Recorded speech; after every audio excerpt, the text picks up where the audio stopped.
자, 오늘 이 시간에는요, 지난 주간 TV 재방송으로 방영되었던 배틀트립이라는 방송이 있어요. 그 배틀트립 130회였던 나 홀로 여행, 특별히 네팔 편을 제가 보면서 느끼게 되었고, 또 이 네팔에 대해서 좀 여러 가지 조사를 해보면서 알게 된 내용들을 중심으로 오늘 말씀을 시작해 보도록 하겠습니다. 먼저 여러분 좀 여쭤보겠습니다. 여러분은 인간의 행복과 불행이 어디서부터 온다라고 생각하고 계십니까? 더 나아가서 우리의 가족과 그리고 국가와 같은 이 공동체의 행복과 불행은 과연 어디로부터 결정된다라고 생각하십니까?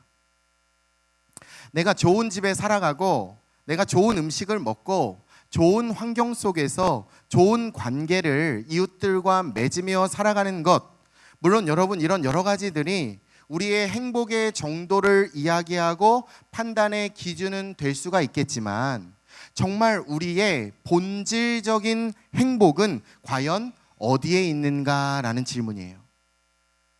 여러분, 왜 많은 사람들이 한결같이 지금 어디에 사세요? 그러면 경기도 파주시 금정로 71-14번지에 살아요 라고 말하면 될 것을 살기도 괴롭군, 죽으면 편하리 44번지 이렇게 대답을 할까요? 옛날보다 잘 먹습니다. 옛날보다 옷도 좋은 옷을 입습니다. 옛날보다 자동차도 훨씬 더 좋은 차를 타고 다닙니다. 여러분, 모든 환경이 예전보다 훨씬 더 편리해졌음에도 불구하고 지나가는 사람 붙들고 누군가에게 물어보면 그들은 이렇게 말합니다. 살기도 괴롭군, 건드리면 터져버리리 88번지. 여러분, 웃긴 줄 알았는데 안 웃기신가 봐요. 누구 하나 모레도 행복하군, 지금이면 만족하리, 이렇게 대답하는 사람은 하나도 없느냐라는 거예요. 맥주도 독하군, 마시면 취하리, 그러면서 마셔대고요. 먹기도 잘 먹군, 돌아서면 배고프리 하면서 잘 먹어댑니다. 허리도 가늘군, 만지면 부러지지 하면서 여러분 몸매를 관리하고 누구보다 열심히 잘 하고 있는데도 왜 많은 사람들은 여전히 아무래도 불만이군, 더 살을 빼면 좋으리에 살아가고 있느냐라는 것이죠. 자, 저는 이 여러 가지 원인이 다음에 두 가지에 있다라고 생각을 하는데요. 첫 번째 이유는요, 지도자다운 지도자를 아직도 만나지 못해서라는 것이고요. 두 번째는 믿음다운 믿음을 못 가져서라는 것입니다.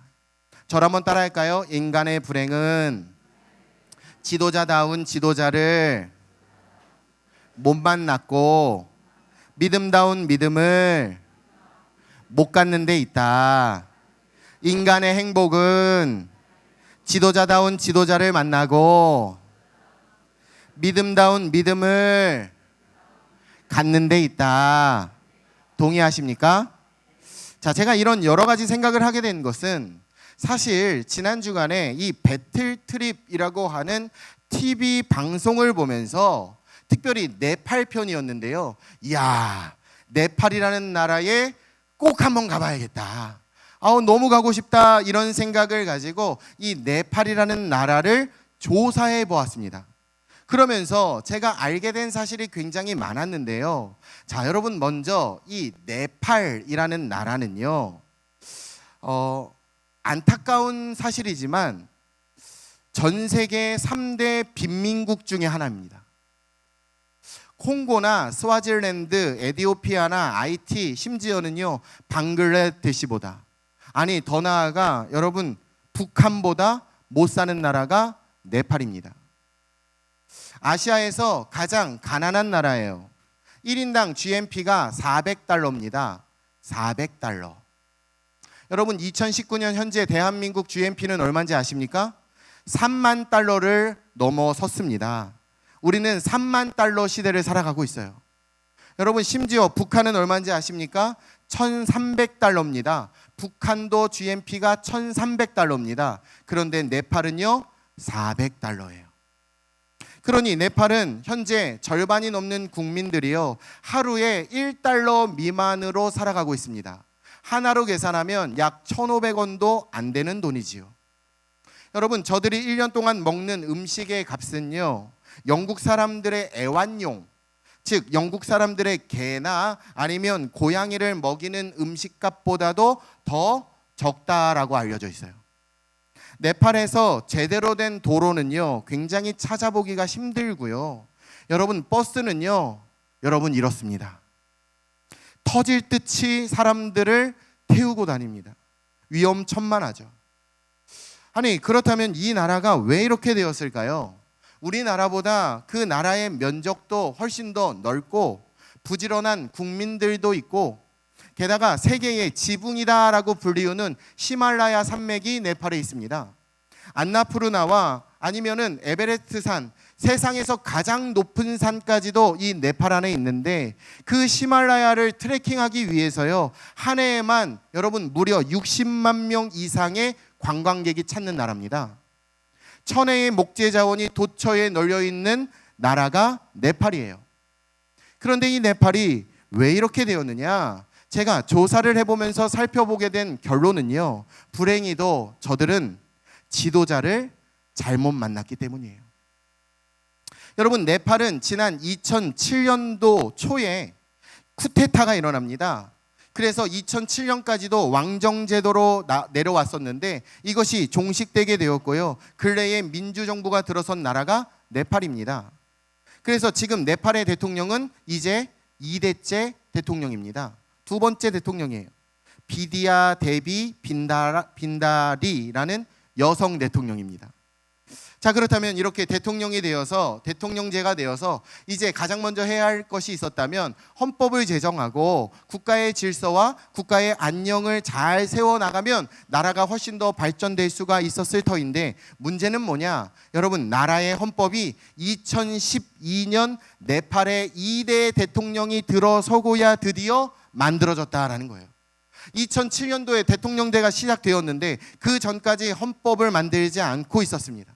그러니 아직까지도 온전한 질서가 세워지지 못했다라는 거죠. 수도가요, 이 네팔의 수도는 카트만두라는 곳인데요. 카트만두, 만두라고 외우시면 돼요. 카트만두.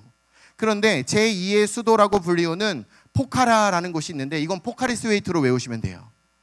이 포카라라는 곳을 연결하는 이 네팔의 가장 중요한 고속도로는요, 마리 고속도로지요. 대한민국 저기 시골길보다도 못한 것이 고속도로다라고 합니다. 거기다가 교통 법규도 제대로 갖춰져 있지 않기 때문에 교통이 굉장히 혼잡한 나라다라는 거죠. 여러분, 그래서 네팔을 좀 더 알아보기 위해서요, 저는 네팔에 관련된 모든 다큐멘터리를 이번 일주일 동안 다 봤습니다. 정말 다 봤습니다.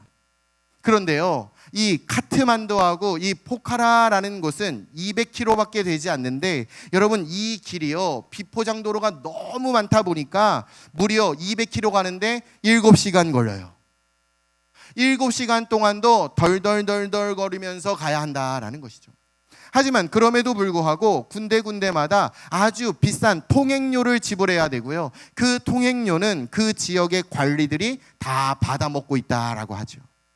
정부가 마땅히 해줘야 하는 사회적인 어떠한 기반 시설이 하나도 제대로 갖춰진 것이 없다라는 것입니다. 하지만 그럼에도 불구하고 더 놀란 사실은요, 여러분, 이 네팔 대통령들은요, 무려 그 별장이 이 네팔 안에 수십 개나 있다고 해요. 별장이 수십 개. 그러니 이렇게 지도자를 잘못 만난 불행을 네팔 국민들은 고스란히 당하고 있다라는 거죠. 또한 네팔의 공무원들은요, 여러분, 아침 10시에 출근합니다. 그리고 오후 2시면 퇴근해요. 부러우신가요? 이민 가십시오. 10시에 출근해서 2시에 퇴근합니다. 그러니 어느 기관의 행정 업무가 제대로 돌아갈 리가 없겠죠. 아이들의 학교도 마찬가지입니다. 공립학교는요, 다큐멘터리를 보니까 뭐라고 하냐면 마치 창고와 다를 바가 없대요. 학교가 창고와 다를 바가 없다라는 것입니다. 이게 현재 네팔의 상황이고요. 이러한 나라에서 무언가를 열심히 배운들, 여러분, 이렇게 희망이 없는데 여러분, 어떤 발전이 있을 수 있겠습니까? 네팔은 90%가 농경입니다. 직업이 농업인들이 많아요. 공업은 1%도 되지 않기 때문에요. 여러분, 젊은 사람들은 할 일이 없어가지고 농사는 짓기 싫으니까 그냥 길거리에 방황하고 있는 나라입니다. 그러니 제가 아무리 생각을 해봐도 이 네팔이라는 나라는요, 두 팔이 아니에요. 두 팔 걷어붙여서 안 돼요. 이 나라는 네 팔 걷어붙여도 부족한 나라여서 그 이름이 네팔이 아닌가, 그런 생각을 해보았습니다. 의료시설이 부족합니다. 평균 수명이요, 여러분 50세를 넘기지 못하는 나라예요. 평균 수명이 50세가 안 됩니다. 참고로 우리 대한민국은요, 2015년을 기준으로 네이버에 검색해 보시면 82.6세라고 정확하게 나오고 있습니다. 네팔은 태어나면 5살 이전에 죽을 확률이 50%가 넘습니다. 왜요? 의료시설이 제대로 되어 있지 않아요. 지도자를 잘못 만난 그 현실을 국민들이 고스란히 당하고 있다라는 거죠. 그런데 이것에 못지않게 이 나라가 더 불행의 수렁퉁이로 빠져드는 이유는요, 또 한 가지 원인이 있었는데, 그것은 바로 저들의 종교, 저들이 믿고 있는 우상들이었기 때문입니다. 여러분, 현재 네팔은 그 나라의 인구의 87%가 힌두교를 믿고 있습니다. 불교는 8%, 이슬람교는 4%, 여러분 기독교는 1%에 들지도 않아요. 그러니 동네마다 교회가 있기보다 사원이 있습니다. 그런데 제가 조사를 해보니까요, 더 깜짝 놀랐던 것은 힌두교와 불교와 이슬람교와 동시에 무려 3억 3천만 개의 우상이 네팔에 있어요. 3억 3천만 개. 여러분, 현재 네팔의 인구는요 3천만 명 정도로 예상합니다. 3천만 명이에요. 그런데 우상은 3억 3천만 개. 그러니 적어도 1인당 한 사람에게 10가지의 우상이 있다는 거예요. 한 사람당 10가지의 신이 있습니다. 그러니 자기들은 먹지 못해도, 자기들은 누리지 못해도 그 신들에게 매일 아침마다 음식과 꽃을 바치는 것이 그들의 하루의 시작이다라고 이야기를 하죠. 왜요? 내가 믿는 신이 10개가 넘어요. 또한 나라의 중심 종교라고 불리우는 이 힌두교는요, 그 문화에서는 놀라지 마십시오, 개와 소가 신이에요. 개신, 소신. 여러분, 개와 소가 길거리에서 판을 쳐도 누구도 개나 소를 건드릴 수 없습니다. 개가 길거리에서 자고 있어서, 야, 그럼 걸어다니는데 걸리적거리니까 발로 만약에 툭 치셨다, 여러분 3대가 저주를 받게 되는 거예요. 개를 발로 치면 큰일 납니다. 여러분, 자동차가 지나갈 때 소가 중간에 서 있잖아요. 도로 같지 않는 도로에 서 있으면 여러분, 자동차가 절대로 빵빵 하는 경적을 울리면 큰일 납니다. 3대가 저주를 받아요. 왜냐? 소신님이 앞에 계시잖아요. 그래서 소신님이 지나가실 때까지 기다렸다가 지나가는 나라가 네팔이다라는 거죠. 이거 두 팔 걷어붙여서 되겠습니까? 네팔도 안 돼요. 그러니 이렇게 잘못된 믿음이 얼마나 많은 사람들을 불편하게 하고 불행하게 만들고 있는지 모릅니다. 그 많은 3억 3천만 개의 신들이요, 네팔 백성들에게 도대체 해준 것이 뭐가 있겠습니까? 아무것도 없습니다. 네팔 백성들, 국민들을 오히려 무지하게 만들었고 쓸데없는 것들로 그들의 영혼을 자꾸만 아프고 힘들게 할 뿐이었다라는 사실이죠. 그러니 여러분, 우리는 네팔을 위해서 기도해야 할 줄로 믿습니다. 네팔에 지진이 났던 것으로 기도할 것이 아니라 여러분, 네팔의 우상들이 멸해질 것을 위해서 기도해야 할 줄로 믿습니다. 네팔의 지도자를 위해서도 기도해야 할 줄로 믿습니다. 3억 3천만 개의 우상이 뿌리째 뽑히기 위해서 기도해야 할 줄로 믿습니다. 할렐루야. 저는 믿습니다. 저들에게 하나님을 믿는 겨자씨만한 믿음도 생기게 된다면 여러분, 네팔의 큰 산을 들어 하나님은 옮겨주실 줄로 믿습니다. 저 모든 네팔의 국민들이 성령님을 체험하게 된다면 여러분, 꿈을 잃어버린 자녀들은 예언하게 될 것인 줄로 믿습니다. 젊은이들은 환상을 보게 될 줄로 믿습니다. 늙은 아비들은 다시 꿈을 꾸게 될 줄로 믿습니다. 모든 것이 회복하여 하나님께서 인도하여 주실 줄로 믿습니다. 할렐루야. 자, 그 증거가 바로 오늘 본문의 말씀이에요. 여러분도 잘 아시는 이 바디메오에 대한 이야기를 오늘 본문은 우리에게 조명하고 있는데요. 여러분, 바디메오는 맹인이었습니다. 앞을 보지 못하는 사람이에요.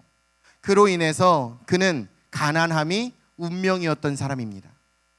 그의 직업은 거지입니다. 웃음과 행복은요, 다른 사람들의 이야기일 뿐이다 라고 할 수밖에 없어요. 늘 먹을 것이 없습니다. 그는 잠을 잘 만한 집도 없습니다. 어느 누구도 그를 환대해 주는 사람은 한 사람도 없습니다. 그를 챙겨주는 사람은 한 사람도 없습니다. 그러니 누가 봐도 너무나도 불쌍한 사람이었어요.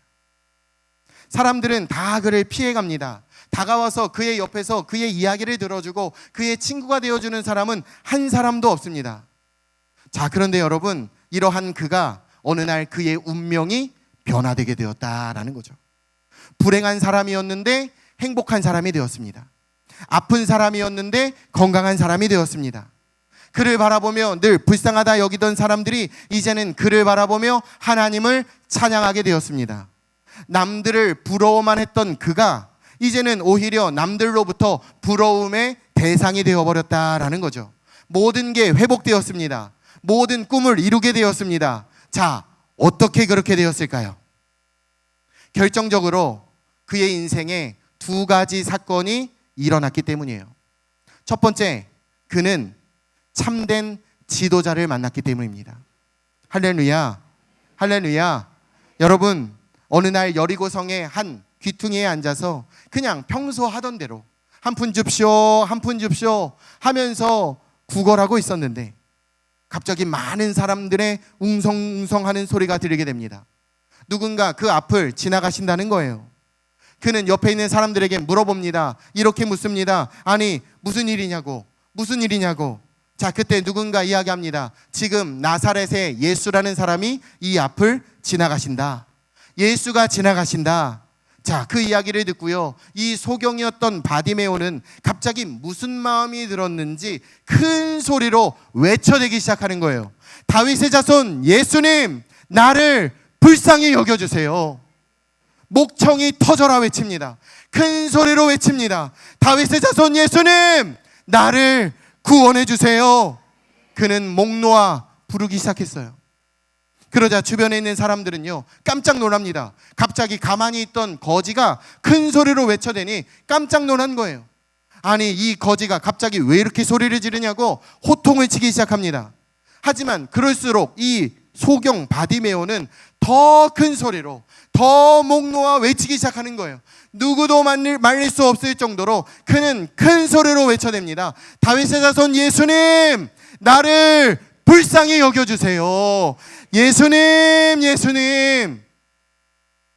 여러분, 그 이유는요, 예수님이시라면 하나님의 아들로서 하늘의 영광을 다 버리시고 낮고 낮은 이 땅에 내려오신 정말 그분이시라면, 죄인들과 함께 식사를 하시고 그들을 위해 죽기까지 십자가에 올라가 그들을 사랑해 주신 분이라면, 내 남아있는 인생 정말 내가 따를 만한 지도자가 예수님이 아니겠는가라고 그는 생각했다라는 거예요. 그 마음이 통하였든지 그 마음이 전달되었든지 예수님은요, 걸어가던 그 길을 멈추십니다. 그리고 그를 데려오게 하십니다. 그리고 그에게 말씀하시는 거예요. 내가 너에게 무엇을 해주기를 너는 원하느냐. 예수님은 그의 소원을 이루어 주십니다. 그러자 그는 누가복음 18장 43절 함께 읽어보지요. 시작. 곧 보게 되어 하나님께 영광을 돌리며 예수를 따르니 백성이 다 이를 보고 하나님을 찬양하니라. 할렐루야, 할렐루야. 결국 이 바디메오라는 맹인 청년은요, 지금까지 수십 년을 불행하게 살아왔던 삶이었지만 그 앞을 지나가는 가장 위대한 지도자였던 예수 그리스도를 따름으로 말미암아, 우리 예수님을 따라감으로 말미암아, 가장 최고의 지도자이신 예수님을 따라감으로 말미암아 완전히 새로운 인생의 삶의 여정으로 살아가게 된 줄로 믿습니다. 사랑하는 여러분, 이 시대는 힘차게 외칠 만한 구호도 없습니다. 목 놓아 부를 만한 노래도 없습니다. 마음껏 흔들고 싶은 깃발도 없습니다. 생명 걸고 따를 만한 지도자도 없는 시대다라고 이야기합니다. 그러나 여러분, 우리가 우리의 생명을 걸고 예수님을 만나 예수님을 따라갈 수만 있다면 우리는 그 안에서 내가 흔들어야 할 깃발을 발견하고, 우리는 그 안에서 내가 불러야 할 노래도 부르게 될 것이고, 내가 외칠 구호도 비로소 발견하게 될 줄로 믿습니다.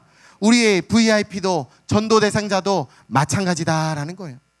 우리 예수님을 만나면 여러분, 변하지 못할 사람 없는 줄로 믿습니다. 오늘 바디메오와 같이 그는 앞을 못 보는 소경이었음에도 불구하고 소경과 같은 우리 모두의 인생이 예수님을 만남으로 말미암아 운명이 변화되게 될 줄로 믿으시기를 예수님의 이름으로 축복해 드립니다.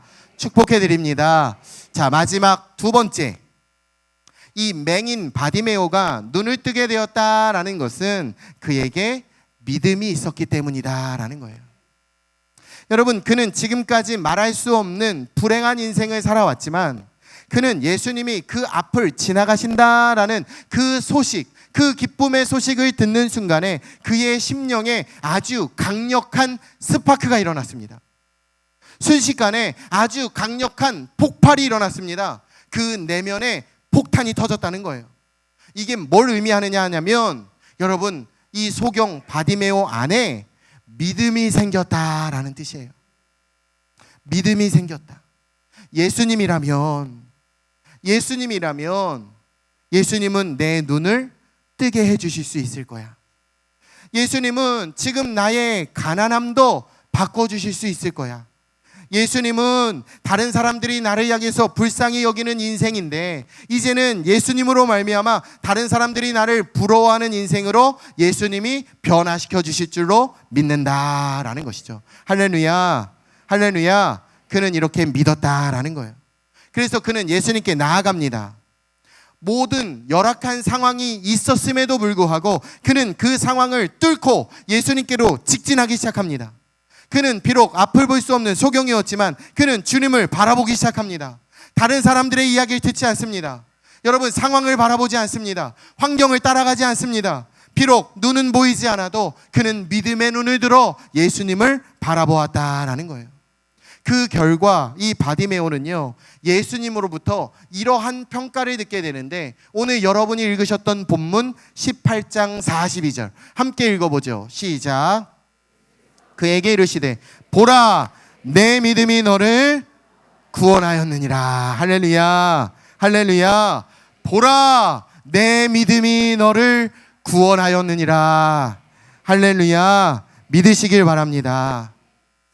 여러분, 물론 바디메오는요, 이러한 결정을 내리는 게 쉽지 않았을 거예요. 엄청난 갈등을 그 순간에 하게 되었을 겁니다. 아니, 나 같은 사람이 감히 예수라는 분께 나아가도 될까? 분명히 다른 사람들이 예수께 나아가는 길을 막아설 텐데 내가 갈 수 있을까? 나는 앞도 보이지 않는데, 예수님이 어디 있는지 정확하게도 보이지 않는데, 에이, 내가 지금까지 이렇게 살았으니 그냥 앞으로도 그냥 이렇게 살아가지 뭐. 아니, 내가 예수님께 나아간다고 정말 100% 내가 고침 받을 수 있을까? 아이, 그래도 한번 가볼까? 아이, 아니야, 가지 말자. 아니야, 가볼까? 아니야, 가지 말자.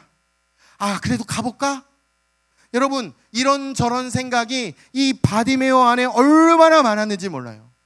그러나 결국 그는 그 모든 안팎의 장애물을 다 극복하고 우리 살아계신 예수님께로 담대히 나아갈 수 있었던 이유는 이 바디메오 안에 믿음이 있었기 때문인 줄로 믿습니다. 믿음이 있었다라는 거예요. 여러분, 믿음은 바라는 것들의 실상입니다. 보이지 않는 것들의 증거인 줄로 믿습니다. 예수님 말씀하셨어요. 할 수 있거든이 무슨 말이냐? 믿는 자에게는 능치 못함이 없느니라. 할렐루야. 우리 안에 믿음이 겨자씨만큼만 있어도 여러분, 하나님은, 예수님은 산을 옮길 수 있다라고 친히 말씀해 주셨다라는 사실이에요. 그러므로 절대로 환경을 탓하지 마십시오. 안 된다고 말씀하지 마십시오. 여러분, 아무리 여러분이 지도자를 잘못 만났다라고 해도, 부모를 잘못 만났다라고 해도, 직장에서 사장님을 잘못 만났다라고 해도, 가정에서 남편, 아내를 잘못 만났다라고 해도, 심지어 교회에서 목회자를 잘못 만났다라고 할지라도 기억해 주십시오. 우리에게 믿음이 있으면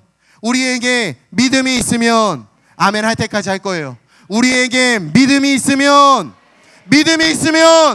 모든 문제는 더 이상 문제가 아닌 줄로 믿습니다. 믿음이 우리의 운명을, 우리의 인생을 변화시켜 주실 줄로 믿습니다. 그러므로 여러분, 무조건 믿음으로 기도하십시오. 믿음으로 기도하셔야 돼요. 믿음으로 하나님께 도전하고 나아가시길 바랍니다. 믿음으로 전도하시길 바랍니다.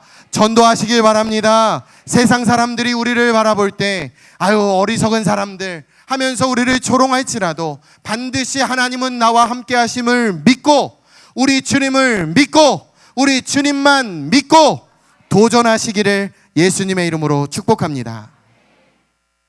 여러분, 미국에 인디언들이 있잖아요.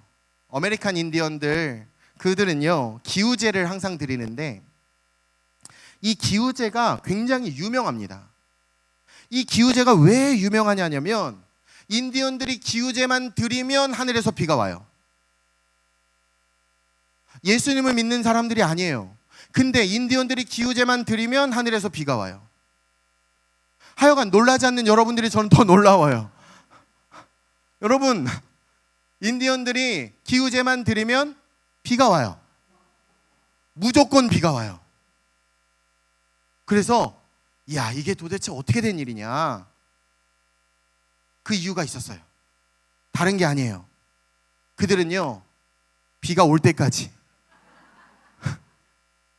오늘 안 오면 내일도 하고요, 내일 안 오면 모레도 하고, 한 달도 하고요, 석 달도 하고요, 심지어는 1년 내내 비가 올 때까지 기우제를 드린다는 거예요. 100% 응답 받을 때까지 그들은 기도했다라는 뜻이죠. 여러분, 하나님은 우리에게 믿음을 주시는 분인 줄로 믿습니다. 그러니 그 믿음으로 말미암아 우리가 부르짖어 기도하면 고난은 길어도 축복은 순간인 줄로 믿습니다. 기도는 길어도 하나님의 응답은 순식간에 이루어진다라는 거예요. 중요한 건 그 과정 속에 우리가 인디언들과 같이 믿음으로 기도를 해야 된다라는 것이죠. 이루어질 때까지, 하나님이 들어주실 때까지, 하나님이 함께 해주실 때까지. 할렐루야, 할렐루야. 두 손에 손을 얹습니다. 절 따라합니다. 믿자. 예수님만 믿자. 할렐루야, 할렐루야. 여러분, 그래서 갈라디아서 6장 9절 말씀을 보면 이렇게 증언하고 있어요. 함께 있습니다. 시작. 우리가 선을 행하되 낙심하지 말지. 낙심하시면 안 돼요. 포기하지 아니하면 때가 이름에, 할렐루야, 할렐루야. 뭐라고 말씀하십니까? 때가 이름에 거두리라. 여러분, 다가올 2020년은 누구에게나 시작이 됩니다. 그러나 다가올 2020년은 누구나 주인공이 될 수는 없습니다. 예수님을 내 인생의 지도자로 삼으셔야 돼요. 예수님만 내 인생의 지도자이십니다. 그 예수님을, 그 지도자를 믿는 믿음으로 말미암아 우리가 도전하고 우리가 신앙생활하며 나아갈 때 여러분, 우리의 삶에 반드시 하나님은 기적을 일으켜 주실 줄로 믿습니다. 특별히 응답하라 긍중침, 우리가 지난 4주 동안 여러분 목이 터져라 여러분들에게 말씀드렸어요. 지난 4주간 계속 말씀드렸습니다. 우리가 도전하고 우리의 인생의 지도자 예수님을 믿으며 나아가면, 할렐루야, 12월 20일 다음 주일 여러분 빈자리가 채워질 줄로 믿습니다. 기적이 나타나게 될 줄로 믿습니다. 장애물이 넘어지게 될 줄로 믿습니다. 여러분, 두려워하지 마십시오. 한 번 실패했다고, 한 번 거절당했다고 절망하지 마십시오. 이번 주도 하나님이 우리에게 허락해 주셨습니다. 하나님이 주셨습니다. 계속 도전해야 할 줄로 믿습니다. 도전할 때 하나님은 하나님의 뜻을 하나님의 교회인 우리 금천중앙침례교회 위에 반드시 나타내 주실 줄로 믿습니다. 말씀을 마치겠습니다.